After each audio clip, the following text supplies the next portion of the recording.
Hello everyone. I'm Advocate Kamna Chopra and I welcome you all DKT viewers to this video. ये video सभी UGC net aspirants की study strategy planning और help के लिए बनाया जा रहा है। इस वीडियो के माध्यम से हम दोनों पेपर्स की स्ट्रेटेजी डिस्कस करेंगे और कैसे यूजीसी नेट को अप्रोच किया जा सकता है उसको डिस्कस करेंगे। मैंने अपना लॉ बीबीए एलएलबी ऑनर्स से किया है और उसके ठीक बाद मैंने अपना एलएलएम कॉर्पोरेट और कमर्शियल लॉज में किया है। मेरे एलएलएम के ठीक बाद मैंने यूजीसी नेट के लिए अप्लाई किया और इसमें अप्लाई करने के बाद डिसाइड किया कि मैं इस एग्जाम के लिए अच्छे से प्रिपेयर करना चाहती थी। साथ ही साथ क्योंकि मैं चाहती थी कि मैं एकेडमिक्स में थोड़ा बहुत एक्सपीरियंस गेन कर सकूं, कुछ एक तरीके से काम करके देख सकूं फील्ड में, तो मैंने एक लॉ कॉलेज में as a visiting faculty join किया। ज्वाइन करने से इस डिसीजन का मेरे पूरे प्रेपरेशन पे काफ़ी पॉजिटिव इफेक्ट रहा, क्योंकि मैं अपने कोर सब्जेक्ट्स के साथ ज़्यादा टच में रह सकी। रेगुलरली हर सब्जेक्ट को थोड़ा बहुत पढ़ती थी, थोड़ा और ज़्यादा नॉलेज गेन हो जाता था। इसी के बाद मैंने इस साल दिसंबर 2021 और जून 2022 के मर्ज साइकिल से के टाइम पे UGC net for assistant professor अपने फर्स्ट अटेम्प्ट में क्वालिफाई किया है। इस बार का कट ऑफ 202 मार्क्स था और मैंने 220 मार्क्स स्कोर किए हैं। अपने फर्स्ट अटेम्प्ट में अगर आप ये एग्जाम क्लियर करना चाहते हैं तो उसके लिए आपको एक सीधी सादी सी स्ट्रैटेजी चाहिए, ज्यादा कॉम्प्लिकेट नहीं करना है बात को। हम बात करना शुरू करते हैं। सबसे पहले दो पेपर्स होते हैं। दो पेपर्स में पहला पेपर एक कॉमन पेपर होता है जो सभी लोग सेम देते हैं। दूसरा पेपर जो होता है वो सब्जेक्ट स्पेसिफिक होता है, जैसे मैंने लॉ से लिया है। अब पेपर 1 में हम सबसे पहले ये डिसाइड करेंगे कि सिलेबस को कैसे अप्रोच करना है। सिलेबस का पूरे तरीके से हमको पढ़ना है और सिलेबस में से देखना है कि कौन से विषय को कितना वेटेज दिया गया है, किस टॉपिक में से किस टाइप के क्वेश्चंस आ रहे हैं, कितने क्वेश्चंस आ रहे हैं, और उसी हिसाब से हम अपनी प्रेपरेशन को गाइड करेंगे।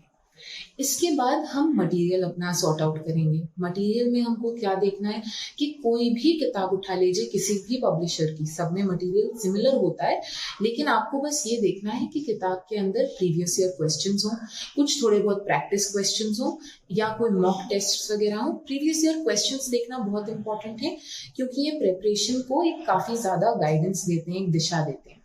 उसके बाद हमने प्लानिंग करनी है कि किस विषय को कितना ध्यान देना है, किस तरीके से आप विषयों में चीज को बांटना चाहते हैं, कौन से आपको सिंपल लगते हैं, कौन से आपको ज्यादा टफ लगते हैं। तो एक तरीके से एक स्वॉट एनालिसिस करना है कि स्ट्रेंथ क्या है, वीकनेस क्या है, और उसके हिसाब से अप्रोच करना है। जैसे कि अब मैं आपको अपना पर्सनल स्ट्रैटेजी और पर्सनल एग्जाम्पल बताती हूँ। मेरे हिसाब से मेरे लिए मेरा वोकैबुलरी और लैंग्वेज पे कमांड थोड़ा ठीक है, तो इसलिए मुझे कॉम्प्रिहेंशन वाला जो पॉइंट है, रीजनिंग वाला, कम्युनिकेशन वाला, ये वाले जो 3 मॉड्यूल्स हैं ये मुझे काफी इजी लगे थे, तो मैंने इनको सबसे पहले पिक किया। इनको पिक करने के बाद मैंने इनके ऊपर थोड़ा सा स्टडी करके और प्रीवियस ईयर क्वेश्चंस डिसाइड किया कि मैं उनको लगाने वाली हूँ। प्रीवियस ईयर क्वेश्चंस में से मैं चेक करके देखूंगी कि कितने ठीक आ पा रहे हैं, कितने नहीं। ये करने के बाद में मैंने फिर सेकंड मॉड्यूल लिया। सेकंड मॉड्यूल में मैंने पीपल डेवलपमेंट और एनवायरनमेंट एंड हायर एजुकेशन वाला मॉड्यूल लिया। ये मॉड्यूल पे मैंने बहुत ज्यादा फोकस नहीं किया पर्सनली, क्योंकि मुझे ऐसा लग रहा था कि इसको थोड़ा सा कम डेप्थ में पढ़ करके सिर्फ क्वेश्चन से मास्टर किया जा सकता है। तो मैंने सिर्फ क्वेश्चंस लगा के देखे थे इस मॉड्यूल के, और फिर धीरे धीरे थोड़े बहुत टॉपिक्स को रीरीड किया था। जब क्वेश्चंस में आंसर्स किस तरीके से आ रहे हैं, ठीक आ रहे हैं या नहीं, उस पे बेस्ड कौन से टॉपिक को थोड़ा और पढ़ सकती हूँ वो देख सकते हैं। और हायर एजुकेशन और पीपल एनवायरनमेंट वाले मॉड्यूल के लिए आपको एक चीज में ध्यान रखना है कि आपका जनरल अवेयरनेस थोड़ा ठीक ठाक हो। जनरल अवेयरनेस ठीक हो मतलब आप थोड़ा बहुत न्यूज सुनते हो, कोई नई एजुकेशन पॉलिसीज आ रही हैं तो उस पर आप अपडेटेड हो, थोड़ा कोई डिबेट्स हैं एजुकेशन पे बेस्ड तो आप वो कभी कभी सुन लिए, तो काफी प्रेपरेशन हो जाती है। इसके बाद मैंने उठाया आईसीटी वाला यूनिट। अब आईसीटी वाले यूनिट में मेरे को बेसिक नॉलेज ऑलरेडी थी। अब उस यूनिट में मैंने किस तरीके से प्रिपेयर किया कि मैंने बुक को ज्यादातर प्रेफर नहीं किया, प्रीवियस ईयर क्वेश्चंस देखे सिर्फ, और मैंने बुक में से बुक में से प्रिपेयर करने की जगह मैंने यूट्यूब चैनल्स की हेल्प ली। तो यूट्यूब पे आप अगर टाइप करेंगे तो आपको कई सारे ऐसे वीडियोस मिल जाएंगे जिसमें आईसीटी के प्रीवियस ईयर क्वेश्चंस के बारे में बात करी गई है, और फिर कई चैनल्स आपको थोड़ी थोड़ी इन्फॉर्मेशन दे देंगे उनके बारे में, कि जैसे एक क्वेश्चन सॉल्व किया बाइनरी टू डेसिमल है तो थोड़ा सा वो आपको और बता देंगे कि और कैसे सॉल्व करना है, या कैलकुलेशन का क्या लॉजिक है और इस टाइप के क्वेश्चंस कितने आते हैं। इस पूरे पे एक डिस्कशन हर क्वेश्चन पे कर ही देते हैं। तो ऐसे 3 4 5 वीडियोस आप देखेंगे, आपको बहुत क्लैरिटी मिल जाएगी और इसका प्रिपरेशन काफी अच्छा हो जाएगा। इसके बाद मैंने ये सारे यूनिट साइड करने के बाद मैंने वो यूनिट्स उठाए जो मेरे हिसाब से ना तो मेरे स्ट्रेंथ्स थे और ना ही वो कम वेटेज वाले थे। काफी उन विषयों की महत्व बहुत था, पेपर में नंबर ज्यादा थे, ज्यादा क्वेश्चंस थे, तो उन पे ज्यादा ध्यान देने की जरूरत है। सबसे पहला मेरे को जो मेरे हिसाब से वीक लगा मेरा, वो था डेटा इंटरप्रिटेशन का। डेटा इंटरप्रिटेशन मेरे को थोड़ा टफ लगा और थोड़ा लेंदी काम लगा कि प्रैक्टिस की जरूरत है। तो इसको आप आराम से एक बार पढ़िए, कैसे करना है वो टेक्निक देखिए, और उसके बाद प्रैक्टिस क्वेश्चंस कर करके धीरे धीरे ये क्लियर हो जाएगा ये चैप्टर। इसमें ज्यादा दिक्कत नहीं आएगी अगर आप प्रैक्टिस क्वेश्चंस करेंगे। इसके बाद मैंने उठाया रिसर्च एप्टीट्यूड का मॉड्यूल। ये मॉड्यूल काफी बड़ा होगा।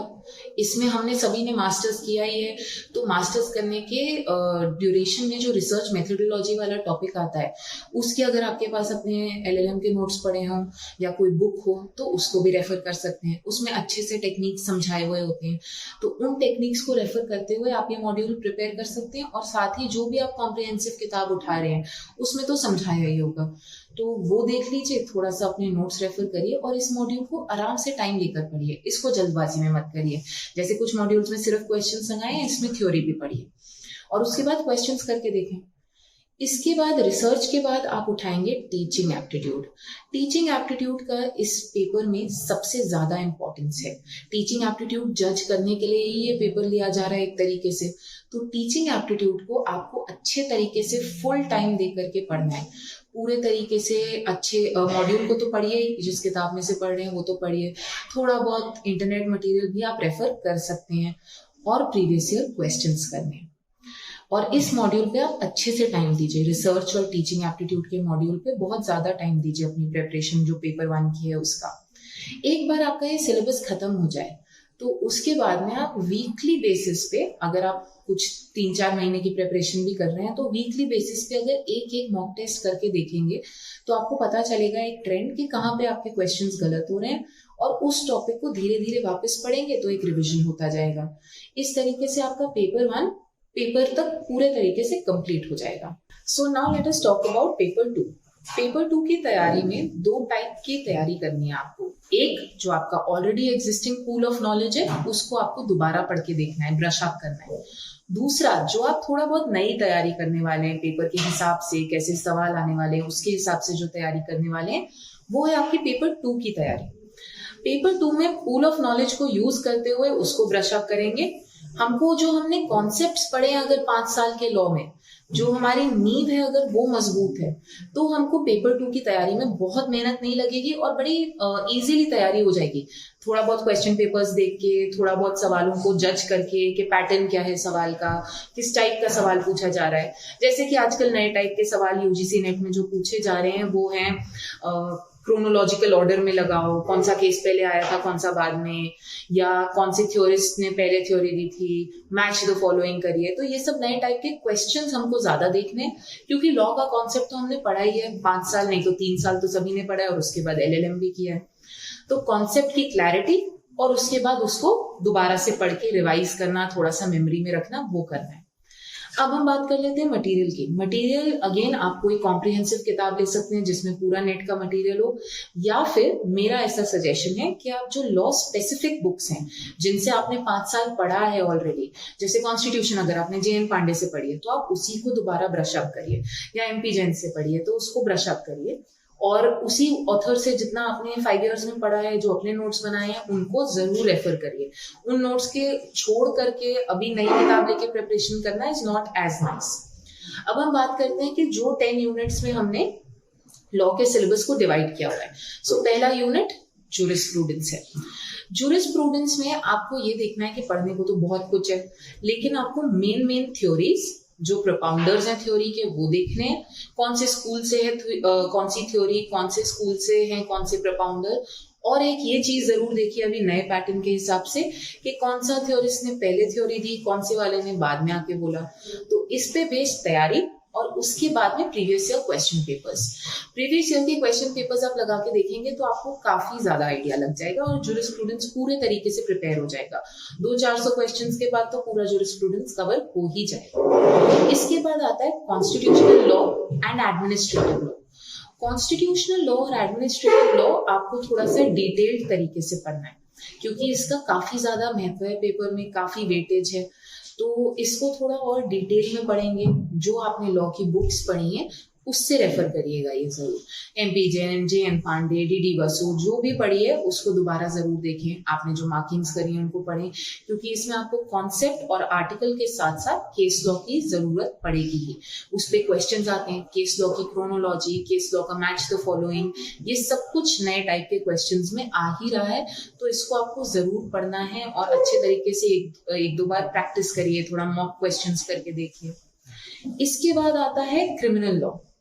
कॉन्स्टिट्यूशनल एंड एडमिनिस्ट्रेटिव हमने साथ में ही कवर कर लिया है इसी सेम स्ट्रेटेजी से। अब आते हैं क्रिमिनल लॉ पे। क्रिमिनल लॉ में आप बेयर एक्ट को रेफर करिए। बेयर एक्ट बहुत जरूरी है, सारे सेक्शन वहीं से पढ़िए, काफी ज्यादा आइडिया उससे लगेगा। उसके बाद में बेयर एक्ट की क्लैरिटी के बाद में आपको अपने LLB के टाइम के नोट्स पढ़ने। उन नोट्स में आपको काफी कुछ मिल जाएगा। अगर आपके पास उस टाइम के नोट्स नहीं है तो आप जिस भी कॉम्प्रिहेंसिव बुक को रेफर कर रहे हो, जिस भी किताब से पढ़ रहे हैं, उसमें से पढ़ लीजिए एक बार क्रिमिनल लॉ दोबारा से, और फिर MCQs, previous year questions, MCQs, mock questions, इन्हीं से क्रिमिनल लॉ पूरे तरीके से प्रिपेयर हो जाएगा। Plus bare act is a must, bare act के बिना नहीं होगा। उसके बाद में आपको देखना है public international law. Public international law वाला जो पूरा यूनिट है उसको आप कॉम्प्रिहेंसिव बुक से प्रिपेयर करें। साथ में SK कपूर की एक किताब आती है जो मैंने LLB के टाइम पे रेफर करी थी, तो आप उस बुक को भी रेफर कर सकते हैं। लेकिन कॉम्प्रिहेंसिव से कवर करेंगे तो हो जाएगा, but previous year questions and जो टर्म्स यूज हो रहे हैं इंटरनेशनल लॉ में वो बहुत ज्यादा जरूरी है। तो उन टर्म्स को आपको प्रीवियस ईयर क्वेश्चन पेपर्स में ही टर्म्स मिल जाएंगे, उनको जरूर पढ़िए। इसके बाद में जब आप इसके क्वेश्चंस करने के बाद में देखेंगे कि कहीं कोई कॉन्सेप्ट था जिसके बारे में आपने नहीं पढ़ा या रह गया है, तो उसको आप अच्छे तरीके से दोबारा से देख लीजिए या इंटरनेट से हेल्प ले लीजिए, तो भी काफी ज्यादा मदद मिल जाएगी। इस यूनिट के बाद आपके लिए आता है टॉट्स का यूनिट। टॉट्स वैसे तो काफी एक सिंपल यूनिट है, लेकिन इसको हमको डेप्थ में अगर पढ़ना है तो मैंने LLB के टाइम पे रेफर करी थी बांगिया, आके बांगिया की बुक। आके बांगिया की बुक ही मैंने टॉट्स के लिए, नेट के लिए भी सेम किताब से ही पढ़ा था, और उसके बाद क्वेश्चंस जो कॉम्प्रिहेंसिव वाली बुक थी उसमें से करके देख लिए थे। क्वेश्चंस करने के बाद में टॉट्स से आपका प्रिपरेशन मोर और लेस कंप्लीट हो जाएगा। अब बारी आती है कमर्शियल लॉज की। तो कमर्शियल लॉज जैसे कि एक जगह नहीं मिल पाएंगे आपको, उनके अलग अलग काफी सारे लॉज इंक्लूडेड हैं, जैसे कि कॉन्ट्रैक्ट एक्ट, कंपनीज लॉ और सेल ऑफ गुड्स, पार्टनरशिप। तो ये सब कुछ आपको कॉम्प्रिहेंसिवली देखना है, तो इसके लिए आप इन सब की बेयर एक्ट जरूर रेफर करें। थोड़े बहुत इंपॉर्टेंट लैंडमार्क केसेस हैं जो उनको जरूर देखें, और उसके बाद में क्वेश्चंस पे आ जाएं डायरेक्टली, क्योंकि हर यूनिट की अगर किताब पढ़ने जाएंगे, अब जैसे मैंने आपको टॉट्स के लिए रेकमेंड किया कि आप आके बांगिया से पढ़ सकते हैं, लेकिन अगर मैं आपको सेम चीज बोलूंगी कि आप पूरा कॉन्ट्रैक्ट आके बांगिया से पढ़ना शुरू करिए, पूरा सेल ऑफ गुड्स पढ़िए, पूरा पार्टनरशिप, तो उसकी कॉमेंट्री पढ़ने में कोई सेंस नहीं है। आप डायरेक्टली बेयर एक्ट पढ़िए, क्वेश्चंस करके देखिए, कोई कॉन्सेप्ट है जो मिस हो गया आपसे तो उसको दोबारा कमेंट्री से पढ़ सकते हैं, या जो कॉम्प्रिहेंसिव बुक ली गई है उससे भी पढ़ सकते हैं। इसके बाद आती है फैमिली लॉ की बारी। फैमिली लॉ में आपके पास काफी सारा कुछ है पढ़ने के लिए, तो इसको थोड़ा टॉपिक वाइज लेके चलिए। हिंदू लॉ पहले और मुस्लिम लॉ बाद में की जगह मैंने जैसे पढ़ा था कि अगर मैंने डाइवोर्स एज अ टॉपिक उठाया है तो मैं पहले डाइवोर्स दोनों लॉज का पढ़ लूंगी और उसके बाद में नेक्स्ट टॉपिक पे चलूंगी। हिंदू लॉ का सिर्फ बेयर एक्ट रेफर करिए और क्वेश्चंस लगाइए। मुस्लिम लॉ में आपको कोई बुक रेफर करनी पड़ेगी, कॉम्प्रिहेंसिव वाली ही कर लीजिए, अलग से उसकी किताब पढ़ने की जरूरत नहीं है इस पर्टिकुलर पेपर के लिए। कॉम्प्रिहेंसिव से क्वेश्चंस लगाने के बाद में पूरा प्रिपरेशन कंप्लीट हो जाएगा। इसके बाद हम आते हैं एनवायरमेंटल लॉ पे। अब एनवायरमेंटल लॉ पे जो आपकी बेयर एक्ट है उसका बहुत इंपॉर्टेंस है, क्योंकि एनवायरमेंटल लॉ में बहुत डेप्थ में क्वेश्चन नहीं आता। एनवायरमेंटल लॉ पे ज्यादातर ये होता है जब आप, जो मैंने आपको बोला था कि स्ट्रैटेजी बनाइए, एनालाइज करिए, कैसे क्वेश्चन आ रहे हैं, कितना महत्व है एक विषय का, तो उस हिसाब से एनवायरमेंटल लॉ का जो विषय है उसका इंपॉर्टेंस डेफिनेशंस है कि एनवायरमेंट का क्या डेफिनेशन है, कौन से वाले सेक्शन में दिया गया है, सेक्शन 2D, E, F ऐसे करके ऑप्शन आ जाएंगे, आप करेक्ट आंसर बस आपको डेफिनेशन क्लॉज से ही मिल जाएगा। तो ये वाले एक्ट्स जो हैं एनवायरमेंटल लॉ वाले, उनका डेफिनेशन क्लॉज पढ़िए। फिर इसके अंदर इंपॉर्टेंट केसेस जैसे MC मेहता वाले जो केसेस हैं, उन केसेस को पढ़ लीजिए तो आपको थोड़ा बहुत आइडिया आ जाएगा कि एनवायरमेंटल लॉ में जो जो PILs लगी हैं उनमें थोड़ा बहुत डिटेल्ड आइडिया लग जाएगा। अब आते हैं IPR की यूनिट पे। IPR की पूरी यूनिट में आपके पास जितने भी टाइप्स की इंटेलेक्चुअल प्रॉपर्टी है, आपको वो सारे टाइप्स पता होने चाहिए, उनमें डिफरेंस पता होना चाहिए, टर्म ऑफ प्रोटेक्शन कितने साल के लिए मिल रहा है, ये हर इंटेलेक्चुअल प्रॉपर्टी राइट का आपको पता होना चाहिए। उसके बाद में जो छोटे मोटे इंपॉर्टेंट सेक्शंस हैं, जैसे पेटेंट एक्ट का सेक्शन 3 आपको पता होना चाहिए, तो ये बेसिक चीज है, ये आनी चाहिए। और इसके बाद में आप क्वेश्चंस करें। मोर देन दिस आपको एक चीज ये भी देखना है कि इस वाले मॉड्यूल में IT एक्ट भी साथ में अच्छे से कवर करिएगा, क्योंकि IT एक्ट का भी काफी इंपॉर्टेंस है। IT एक्ट से रिलेटेड नए नए जो भी जजमेंट्स आए हैं उनको देख के जाइएगा, नए नए भी नहीं, जो पिछले 5-7 साल में आए हैं, जैसे श्रेया सिंघल का केस है तो वो आपको पता होना चाहिए कि लैंडमार्क केस है किस बारे में। इतना सब के बाद में आप इस यूनिट के क्वेश्चंस लगा करके और आगे बढ़ सकते हैं, ये यूनिट कवर हो जाएगी। After this comes comparative public law. अब आपने मास्टर्स किया है LLM में तो ये सब्जेक्ट जरूर पढ़ा होगा, अगर नहीं भी कवर हुआ है तो इस सब्जेक्ट में काफी ज्यादा कंफ्यूजन क्रिएट हो सकता है, क्योंकि आपको इतने सारे नेशनैलिटीज का, इतने सारे नेशंस का लॉ थोड़ा बहुत तो पढ़ना चाहिए, एटलीस्ट आपको उनके कॉन्स्टिट्यूशन के थोड़े बहुत बेसिस पता होने चाहिए। तो उसके लिए आप कॉम्प्रिहेंसिव बुक यूज करिए, क्योंकि वैसे भी उसकी अलग से बुक पढ़ के कोई पॉइंट नहीं है। कॉम्प्रिहेंसिव बुक से थोड़ी सी स्मार्ट प्रिपरेशन करिए, उसकी क्वेश्चंस लगाइए, मास्टर्स के नोट्स पढ़े हैं तो वो देखिए, और चाहे तो 1-2 यूट्यूब वीडियोस रेफर कर लीजिए। इससे ज्यादा कुछ करने की जरूरत नहीं है इस मॉड्यूल के लिए, इसका जितना वेटेज है उसके हिसाब से इतनी प्रिपरेशन काफी है। आपका अच्छा स्कोर टारगेट कर पाएंगे आप इतनी प्रिपरेशन के साथ। ऐसा मैं बिलीव करती हूँ कि अगर आपने इतना पढ़ लिया है और इसके बाद में आपने एक आधा मॉक टेस्ट लगा लिया है पूरे लॉ वाले पोर्शन का, तो आपको एक फेयर आइडिया हो जाएगा, क्योंकि प्रीवियस ईयर क्वेश्चंस तो आप करते चल रहे थे। अब जैसे जैसे मॉक्स करेंगे तो आपको पता चल जाएगा कि वीक पॉइंट कौन सी वाली यूनिट में पड़ रहा है आपका, उस वीक पॉइंट को टारगेट करिए और आगे बढ़ जाइए। अब हम आगे बात कर लेते हैं कि इसकी प्रिपरेशन क्या सिर्फ कितने टाइम में हो सकती है, क्या सिर्फ इन्हीं तरीकों से हो सकती है? नहीं, हर किसी की प्रिपरेशन अलग तरीके से होती है, अलग मटेरियल से होती है। बस आपको अपनी स्ट्रैटेजी को सेट करके चलनी है। प्लानिंग जो आपने स्टार्टिंग में कर लिए, आपको उसी के साथ आगे बढ़ना है, और वो जो स्वॉट एनालिसिस किया था उसके ऊपर स्टिक करना है। जैसे कि अगर आपको लगता है कि आपका पेपर 1 पे ज्यादा कॉन्फिडेंस है तो आप उसको बाद में कर लीजिए। जिस चीज को ज्यादा डिटेल में आपको लगता है पढ़ने की जरूरत है उसको पहले पढ़ लीजिए। ये मेरे पर्सनल व्यू में थोड़ा ज्यादा बेनिफिशियल रहता है। जैसे कि मुझे मेरे लॉ के प्रिपरेशन पे ज्यादा कॉन्फिडेंस था कि वो मुझे थोड़े ज्यादा अच्छे से आता है। 5 साल पढ़ाई करी है, ऑब्वियसली आपको उसका थोड़ा ज्यादा नॉलेज होगा। उसमें आप थोड़ा कोई अगर ऐसा क्वेश्चन आ गया कि नहीं आता तो भी आप कुछ ना कुछ आंसर बिठा लोगे कि हाँ 1-2 चीजों से लिंक बिठा के, किसी केस लॉ से लिंक बिठा के आंसर आ जाएगा। तो इसीलिए मैंने ऐसा सोचते हुए पेपर 1 को पहले प्रिपेयर किया और फिर पेपर 2 पे आई। सिमिलरली आपका कुछ और व्यू हो सकता है और आप अपने हिसाब से स्ट्रैटेजी बिल्ड करिए। किसी और के व्यू से हो सकता है आपका व्यू मैच ना करता हो। तो पेपर 1 और पेपर 2 दोनों ऐसे ही आपके अच्छे से कवर हो जाएंगे। मॉक्स करते रहिए, सब बढ़िया से कवर होगा। एंड डेफिनेटली अगर आप इतना प्रिपरेशन कर ही लेंगे और थोड़ा कॉन्फिडेंटली पेपर देंगे तो जरूर आपका फर्स्ट अटेम्प्ट में भी क्लियर होगा। एक कोट है जिससे मेरी जर्नी काफी इंस्पायर्ड रही है और मैं आप सबको भी वही बताऊंगी। The secret of success is to do the common thing uncommonly well. सिर्फ इतना ही मतलब है कि आप सब वही पढ़ाई करते हैं, हमने भी वही पढ़ाई करनी है, लेकिन इतने अच्छे से करनी है और हार्डवर्क और स्मार्ट वर्क का कॉम्बिनेशन इस तरीके से यूज करना है कि हमारी प्रिपरेशन एग्जाम टारगेटेड हो। हमारी प्रिपरेशन इस तरीके से हो कि हम एग्जाम को एक ही बार में क्लियर कर लें।